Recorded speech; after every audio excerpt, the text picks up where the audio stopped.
Hello दोस्तों, नमस्कार। आप सभी का एक बार फिर से बहुत बहुत स्वागत है आप सभी के अपने YouTube channel dear maths sir पर। तो दोस्तों, आज के इस वीडियो में हम आप सभी के लिए जीके से रिलेटेड बहुत ही महत्वपूर्ण प्रश्नों को लेकर आए हैं, जो कि आप सभी के एग्जाम से रिलेटेड है और बहुत ही ज्यादा महत्वपूर्ण है। तो आप लोगों से बस मैं इतना कहना चाहूंगा कि मैं आपको यहाँ पर 25 प्रश्न बताने वाला हूँ, जो कि आप सभी के लिए बहुत ही ज्यादा इंपॉर्टेंट है। तो आप सभी लोगों से रिक्वेस्ट है कि वीडियो को लास्ट तक देखिए। हर एक प्रश्न आपके लिए बहुत ही ज्यादा इंपॉर्टेंट है, तो वीडियो को बीच में बिल्कुल भी स्किप करके मत जाइएगा, क्योंकि आप सबके एग्जाम जो है बहुत करीब आ चुके हैं। तो तैयारी अच्छे से करिए। यहाँ पर आप सभी को डेली बेसिस पर वीडियोस प्रोवाइड किए जाते हैं, तो चैनल पर यदि नए हैं तो चैनल को भी सब्सक्राइब करें। चलिए स्टार्ट करते हैं। निम्नलिखित में से कौन सी नकदी फसल नहीं है? आप सभी लोग बताने का प्रयास कीजिए दोस्तों, आपका यहाँ पर राइट आंसर क्या हो जाएगा। देखिए, यहाँ पर काफी सारे लोगों ने बताना स्टार्ट कर दिया है। और यहाँ पर देखिए दोस्तों,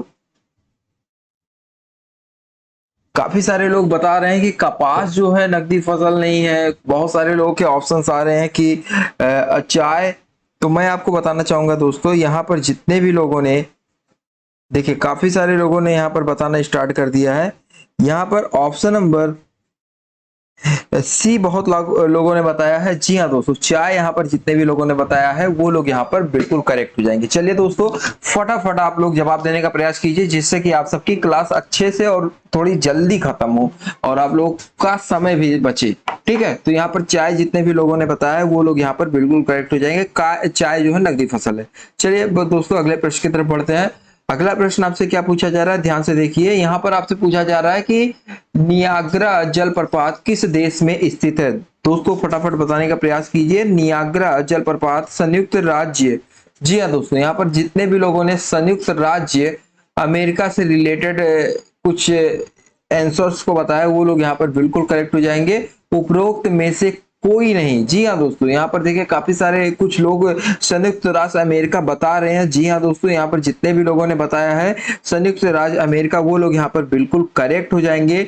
नियाग्रा जलप्रपात जो है वो संयुक्त राज्य अमेरिका में बेलेंड नहर पर स्थित है। जबकि यहाँ पर देखा जाए तो जापान, ब्रिटेन और दक्षिण अफ्रीका, ये तीनों ऑप्शंस जो है नहीं दिए गए हैं सही ऑप्शंस की श्रेणी में। तो सही ऑप्शंस की श्रेणी में कौन सा आता है? आता है वो संयुक्त राज्य अमेरिका। ठीक है, तो नियाग्रा जलप्रपात जो है यहाँ पर आपका क्या राइट हो जाएगा दोस्तों? ऑप्शन नंबर आपका डी वाला, क्योंकि यहाँ पर ऑप्शन नंबर डी आपसे क्या पूछा जा रहा है, क्या कह रहा है? उपरोक्त में से कोई नहीं। उपरोक्त में से कोई नहीं क्योंकि यूएसए है। ठीक है, नियाग्रा जलप्रपात यूएसए देश में है। अगला प्रश्न है, वायुमंडल में पाए जाने वाले धूल कणों को आर्द्रता ग्राही कण कहते हैं क्योंकि? बताइए, वायुमंडल में पाए जाने वाले धूल कणों को आर्द्रता ग्राही कण कहते हैं। तो दोस्तों यहाँ पर आपका राइट आंसर क्या हो जाएगा, आप लोग बताने का प्रयास कीजिए। तो दोस्तों यहाँ पर जितने भी लोगों के ऑप्शंस यहाँ पर देखिए काफी सारे लोग बताना स्टार्ट कर दिए हैं, और यहाँ पर जितने भी लोगों ने ऑप्शन नंबर डी को बताया है वो लोग यहाँ पर बिल्कुल करेक्ट हो जाएंगे, क्योंकि ये अच्छे संघनन केंद्र होते हैं। बिल्कुल राइट है दोस्तों। ये जल का अवशोषण करते हैं, ये भी बिल्कुल राइट है। इनके इर्द गिर्द हवा के ठंडी होने से संघनन की प्रक्रिया होती है, तो ये भी राइट है दोस्तों। तो आप सभी का ऑप्शन नंबर डी जो है बिल्कुल करेक्ट हो जाएगा। उपरोक्त सभी सही है। वायुमंडल में पाए जाने वाले धूल कणों की आर्द्रता ग्राही कण कहते हैं, क्योंकि ये तीनों के तीनों ऑप्शंस आपके बिल्कुल करेक्ट हो जाएंगे दोस्तों। ठीक है, चलिए अगला प्रश्न है, सिंधु नदी अरब सागर में गिरती है, इसका उद्गम स्थल है। तो दोस्तों यहाँ पर आपका राइट आंसर क्या हो जाएगा, आप लोग बताने का प्रयास कीजिए। आपका करेक्ट ऑप्शन यहाँ पर क्या है? तो दोस्तों सिंधु नदी जो है यहाँ पर देखिए काफी सारे लोगों ने बताना स्टार्ट कर दिया है। यहाँ पर लद्दाख जितने भी लोगों ने बताया है वो लोग यहाँ पर बिल्कुल करेक्ट हो जाएंगे। लद्दाख, जी हाँ, काफी सारे लोग कंफ्यूज हो रहे हैं, तो मैं आपको बताना चाहूंगा कि सिंधु नदी जो है लद्दाख श्रेणी की उत्तरी भाग में कैलाश चोटी के दूसरे ओर, जो कि दोस्तों आपका कैलाश चोटी के दूसरे ओर 5000 मीटर की ऊंचाई से निकलती है। तो कैलाश हिमानी यहाँ पर जितने भी लोगों का ऑप्शन है वो लोग यहाँ पर बिल्कुल करेक्ट हो जाएंगे, जो कि लद्दाख से रिलेट करता है। ठीक है, अगला प्रश्न है, मिस्र की नील नदी विश्व की सबसे चौड़ी नदी है, लंबी नदी है, गहरी नदी है या छोटी नदी है? तो दोस्तों नील नदी आपको बताना है चौड़ी है या लंबी है या गहरी है या छोटी है। विश्व की सबसे क्या है, बड़ी है कि छोटी है? तो मैं तो आपको बताना चाहूंगा इसमें से आपका जो दो ऑप्शन से बिल्कुल गलत है। दो ऑप्शंस मैं आपको गलत बता रहा हूं। ठीक है, कौन कौन सा ऑप्शन गलत है वो आप लोग देख लीजिए। पहला ऑप्शन और तीसरा डी वाला ऑप्शन, ये दोनों गलत है। अब आपको बताना है लंबी है या गहरी है। तो दोस्तों यहाँ पर जितने भी लोगों ने बताया है लंबी है, वो लोग यहाँ पर बिल्कुल करेक्ट हो जाएंगे। जी हाँ दोस्तों, आपका जो राइट आंसर हो जाएगा 55 नंबर में, वो हो जाएगा विश्व की सबसे लंबी नदी है नील नदी। चलिए,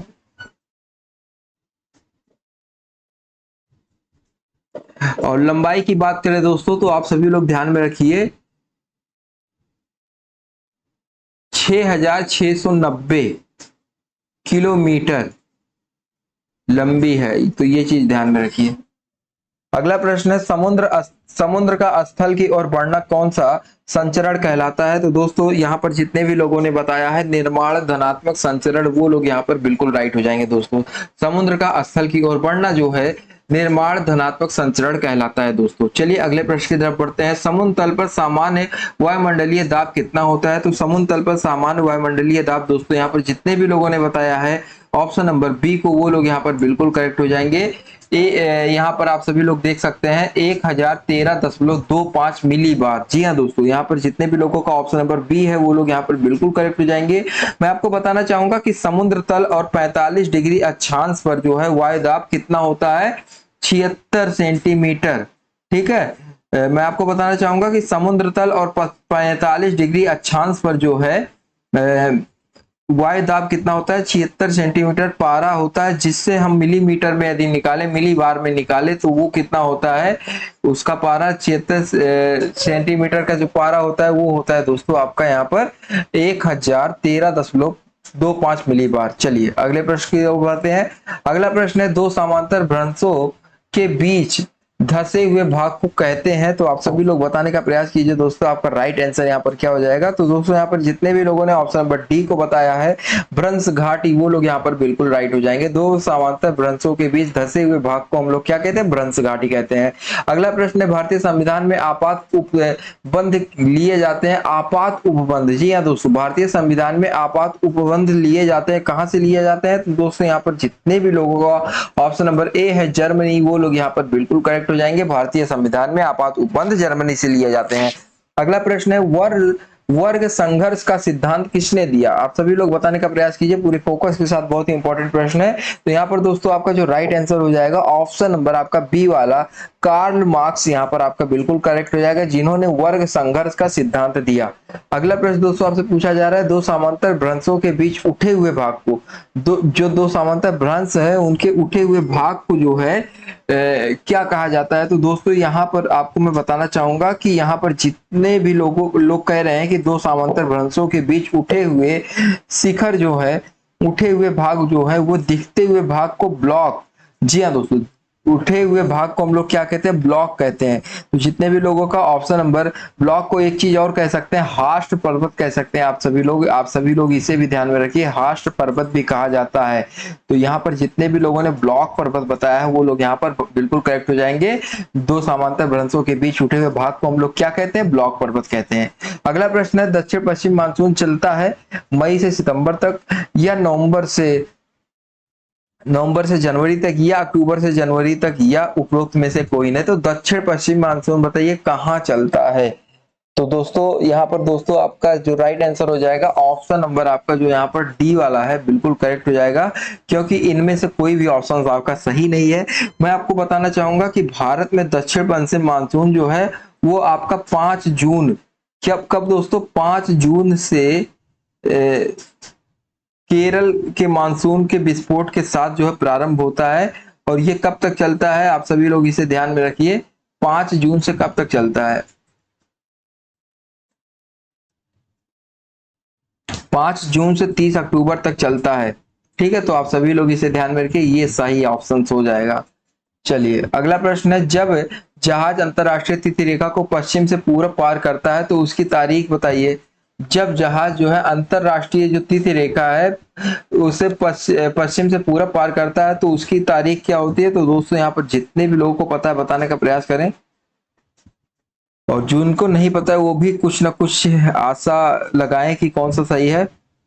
पोल्ट्री मैरिज आपका यहाँ पर जो राइट हो जाएगा ऑप्शन नंबर ए जो है बिल्कुल करेक्ट हो जाएगा। ठीक है, बोला नहीं है, एक दिन बढ़ जाती है जब जहाज अंतरराष्ट्रीय तिथि रेखा को पश्चिम से पूरब पार करता है, तो उसकी जो तारीख होती है एक दिन बढ़ जाती है। तो टाइम मशीन मत समझ लेना इसे। अगला प्रश्न है, सूर्य की सतह का तापमान लगभग कितना होता है? अरे बाप रे, बहुत ही भयानक यहाँ पर प्रश्न है। आप सभी लोग बताने का प्रयास कीजिए, आप सभी को ध्यान में रखना है, बहुत ही अच्छा प्रश्न है। सूर्य की सतह का तापमान जो होता है वो लगभग कितना होता है? तो दोस्तों यहाँ पर आप सभी लोग यहाँ पर बताने का प्रयास कीजिए। तो दोस्तों यहाँ पर जितने भी लोगों ने बताया है ऑप्शन नंबर डी को, 5000 डिग्री सेल्सियस भस्म हो जाएगा कोई भी जाएगा अगर। ठीक है दोस्तों, मैं आपको बताना चाहूंगा कि अगर कोई भी इंसान सूर्य से लगभग 10,000 किलोमीटर की दूरी पर भी रहे तब भी वो खत्म हो जाएगा, कोई मतलब नहीं। ठीक है, तो ये तो एकदम सतह की बात कर रहा है, उसका तापमान सतह पर कितना होता है? 5000 सेंटीग्रेड होता है। तो आप सभी लोग इसे ध्यान में रखिए। अगला प्रश्न है, सिल क्या है? तो दोस्तों सिल क्या है आप लोग बताने का प्रयास कीजिए। यहाँ पर आपका राइट आंसर क्या हो जाएगा? तो दोस्तों यहाँ पर जितने भी लोगों को पता है बताने का प्रयास कीजिए। मैं आपको बताना चाहूंगा कि जब लावा का जमाव जो है चट्टानों की दो परतों के बीच, जी हाँ दोस्तों आप लोग ध्यान रखिए, जब लावा का जमाव चट्टानों के दो परतों के बीच होता है तो प्रायः जो है सिल का निर्माण होता है। तो इससे अंधविश्वास मत समझिए, ये बिल्कुल करेक्ट हो जाएगा। यहाँ पर जितने भी लोगों ने बताया है ऑप्शन नंबर बी को, कठोर हुए मैग्मा द्वारा निर्मित समांतर चादर, वो लोग समानांतर चादर, वो लोग यहाँ पर बिल्कुल करेक्ट हो जाएंगे जिन्होंने बी बताया है। अगला प्रश्न है, दक्षिणी गोलार्ध में सबसे बड़ा दिन होता है? तो दक्षिणी गोलार्ध सभी लोग जानते हैं, इससे रिलेटेड प्रश्न। तो दोस्तों आप सभी लोग जानते हैं कि 22 दिसंबर को जो है सूर्य मकर रेखा पर होता है। ठीक है, तो 22 दिसंबर का जो दिन माना जाता है दोस्तों, आप सभी लोग ध्यान में रखिए, वो सबसे बड़ा होता है। दक्षिणी गोलार्ध के अकॉर्डिंग 22 दिसंबर का दिन जो है सबसे बड़ा होता है। तो आप सभी लोग इसे ध्यान में रखिए। ऑप्शन नंबर आपका जो यहाँ पर 66 नंबर क्वेश्चन में डी वाला है बिल्कुल करेक्ट है। ठीक है, और इसी का सेम उल्टा होता है उत्तरी गोलार्ध में, वहां 22 दिसंबर का दिन सबसे छोटा माना जाता है। अगला प्रश्न है, भारत की प्राकृतिक वनस्पति के संबंध में कौन सा कथन सत्य है?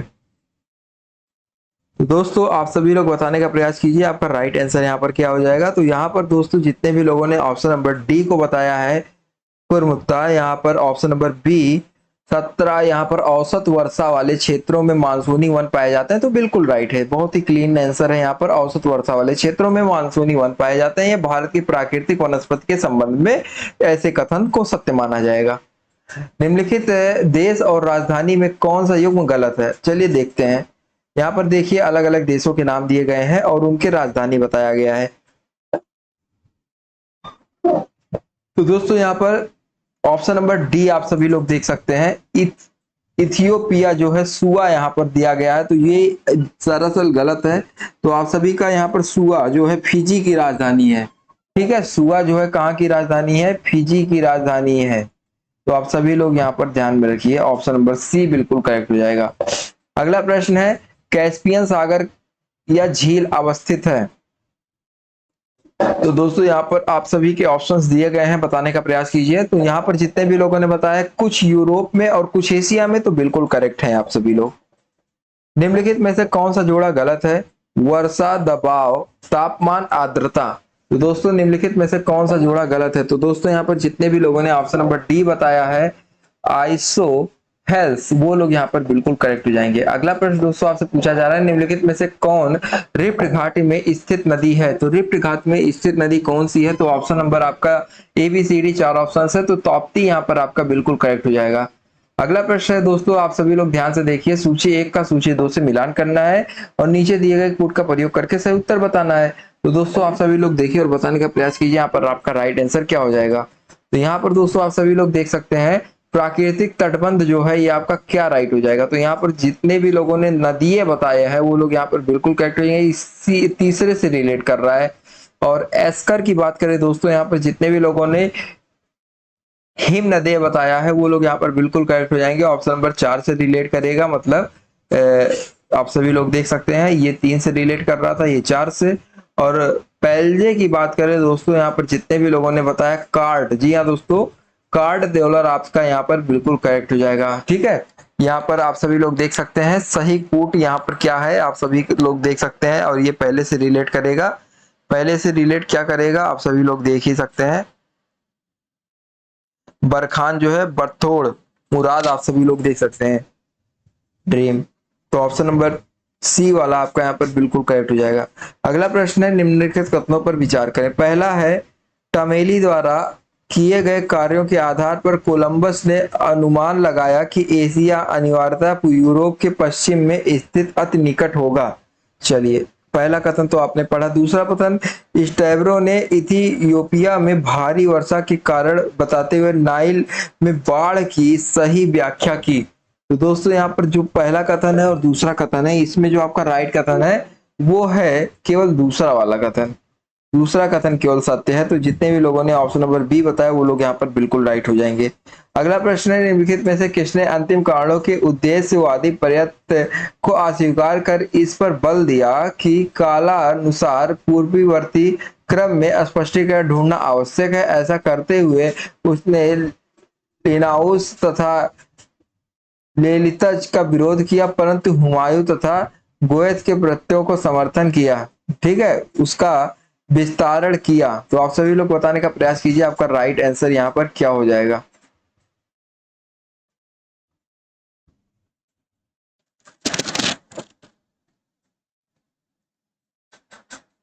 तो पूरे फोकस के साथ आप सभी लोग पढ़िए और बताने का प्रयास कीजिए आपका यहाँ पर राइट आंसर क्या हो जाएगा।